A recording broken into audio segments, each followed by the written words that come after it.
Everyone, and welcome back to round 2. We are doing the tier 2 challenge, which is a tiny home. So if you watched my previous video, or I did the micro home challenge, this is like the step up from that one. It's the bigger brother. It is like still really tiny, but just a little bit bigger. I actually prefer this house times 1,000 to the previous one. I really like the way this one came out. It probably had a lot to do with the fact that I had like a little bit more room to work with. It's really not much more, but I feel like every little tile helps. Like it all counts. It all makes it easier. So, as you can see in the beginning here, I struggled with how I was gonna do the second floor because I really wanted it to be 2 stories, but I also wanted it to be, I wanted it to meet the challenge. So this was just me literally for so long trying to figure out how I was gonna fit those stairs in without them being too much in the way. It was a struggle. It was an absolute struggle. So I made the upstairs kind of like a loft, like a bedroom loft kind of thing. It's that it doesn't look down to the first floor. So I don't know if that's technically considered a loft if it doesn't do that. But it's like an upstairs bedroom with no walls, really. You just kind of walk upstairs and boop, you're in a bedroom. And it has its own little ensuite as well. Which is like, would that be considered an ensuite if the bedroom isn't like closed in? Because technically it's in the hallway, but technically it's also in the bedroom. Ooh, that is a mystery that needs to be solved. I think doing bathrooms in these small challenges are probably the most fun things to figure out because you're like, how am I gonna do this? I ended up using the like wall shower with no doors. It ended up being the only thing that really fit. It was because like the door was there and it was just like really weird, and it was the only thing that worked. But I love the new shelves that came with Tiny Living. I've used them in both of the bathrooms I've made in both these challenges. I love them. But the reason I like this one a little bit more is because I think it's like the outside that really does it for me, because I really experimented with colors, and I usually don't on the outside of my houses. I play it pretty safe most of the time, and I do like neutrals and like stone or like whatever. And in this house, I really was like, you know what? I'm just gonna go for it, and I'm just gonna pick a random color and I'm gonna make it work. And I did, and I loved the way it came out. And I think in tiny homes, bold colors really work.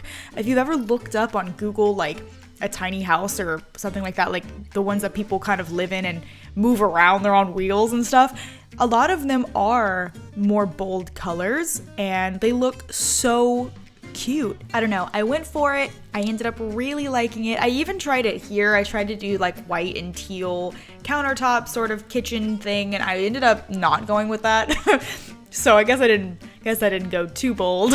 I ended up going with the typical white kitchen. I just really like the way it looks. I'm just a white kitchen kind of gal. I just love the way it looks. And so that's what I ended up going with. But I use like the new couches, and I love the TV in the bookshelf stereo thing. I think it looks so cute.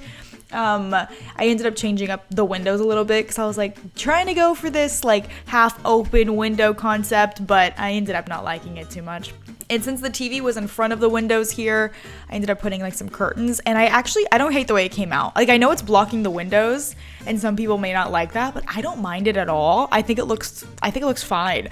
I just think from the outside, there needed to be windows there, but the TV was there and there was not many other places I could have put it. So that was my only option, and I like it. I think it came out fine. And so for the kitchen, I was like, I don't know what to do. I don't know if I should do like an island, which I think I attempted, but I ended up deleting that because I was like, oh, I don't think that looks good. And then also I was like, where do I put the sink? Like, where do these things go? It was a bit of a struggle, but I think I ended up with something that I liked. The downstairs of this house, I feel personally, I think it's a little strange, like the layout of it, but I really was stumped. And also I was so excited, and I think this is probably a big reason why I liked this house a little bit more is because I had some extra tile space to raise up the house and put like a little front porch. I mean it is, that thing is tiny, but like it was enough for me to put stairs and raise the house up. And in the other house, the previous micro home, which I'll have linked down below, I didn't have room to do that because there was such little space, and foundations count. I didn't have enough room to do any of that, and I was really sad because I love doing this. I pretty much do this in every house I've ever built. I raise it up and I have some stairs and a porch or something, usually a bigger porch than this, but I actually think this looks good with the house, like with the shape of it and everything. I don't think it needs a big porch. I think that would have taken away from it a little bit. So I actually really like the way that it came out, even having just such a little porch. And I was so impressed by like how simple the roofs were, but how much I really, really liked the way it looked. I am just so happy with this house. I think it came out so nice. I'm so proud of it because I was so nervous because I was like, ooh, not that big a house. How am I gonna make this work? And going with like the bold colors, which you'll see now here, is orange. I don't know if I've ever done orange, maybe, but not very often. I was like, I'm not a huge fan of orange, but I'm gonna go for it. And then when I put it on the house, I was like, oh my God, it works. It works so well for this house. I don't even know why it works, but it does. And then I put some stone on like the accent pieces, and I think it came out really cute. I was really proud of it. And so for the inside, I kept it a little more simple because I tried to go with some more colorful-ish objects. But they have like little accent colors and then like the, wood tone. So I was going for something a little bit more neutral, except for the bathroom. I kind of gave that one a little bit of color because bathrooms are pretty boring. So, I mean, you got to jazz them up any way you can. Also, can I just say that January is such a weird month for Texas weather? It's like hot and cold and rainy. And I swear sometimes it snows randomly. And I'm like, what do I do? What do I wear?